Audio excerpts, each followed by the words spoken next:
Je fais une toute petite parenthèse parce qu'on a l'air, c'est un cours à destination d'un certain public à l'IFA-PME, quoique on l'a fait en priorité pour l'IFA-PME, mais il peut servir d'autres objectifs.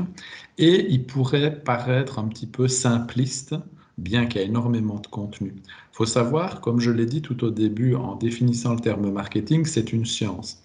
Quand Sylvain parle de early adopters, évidemment, derrière tout ce dont on est en train de parler, il y a de la technique. On ne vous parle évidemment pas de tout. On pourrait vous parler de plein d'autres outils. Dans l'analyse de l'environnement, par exemple, on ne vous a pas parlé de matrice BCG, qui est un outil extrêmement connu. On aurait pu en parler. Il y a d'autres typologies de matrices. On aurait pu rentrer dans des considérations d'études de marché, comme je vous l'ai déjà dit. C'est simplement un aparté pour vous dire, là, on pose des bases qui sont des bases, des premières pierres, des bases assez simples, des questionnements assez simples, mais qui sont fondamentaux. Derrière, on peut aller très loin. Et nous, l'objectif pédagogique qu'on s'est donné, c'est qu'on est quand même allé très loin dans la science, dans la technique, et on a déconstruit pour en revenir aux fondamentaux. Donc, quand on vous parle de segmentation, il y a beaucoup de choses derrière encore à aller chercher.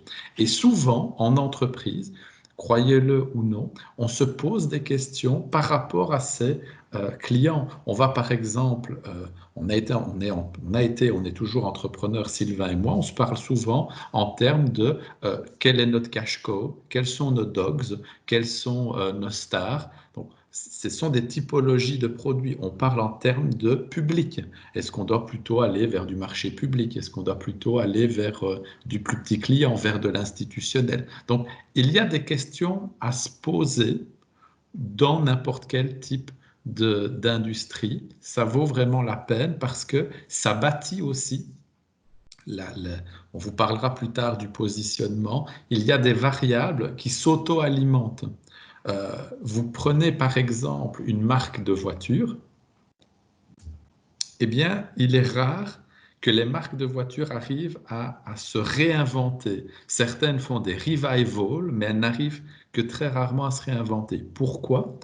Parce que la manière dont on se crée, les premières étapes, vont à tout jamais marquer la vie de l'entreprise. Et donc, si vous êtes marqué par la mauvaise segmentation et puis par le mauvais ciblage, ça risque de vous poursuivre l'entièreté de votre existence, que vous le vouliez ou que vous ne le vouliez pas. Et donc, quand on vous parle comme ici de stratégie, c'est parce que les choix, ça peut aller très vite pour les faire. Alors, le choix le plus basique à faire, c'est pas faire de choix.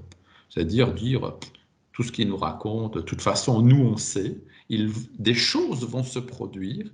Et ces choses qui vont se produire, que vous le vouliez ou non, elles vont vous conditionner pour l'avenir.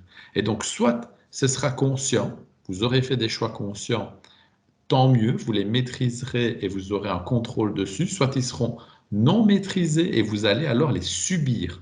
Et quand c'est subi, eh bien, ça devient un projet qui est un petit peu plus lourdingue à mener.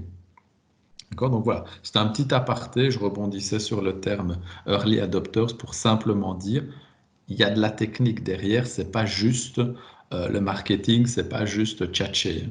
Il y a évidemment beaucoup de technique derrière.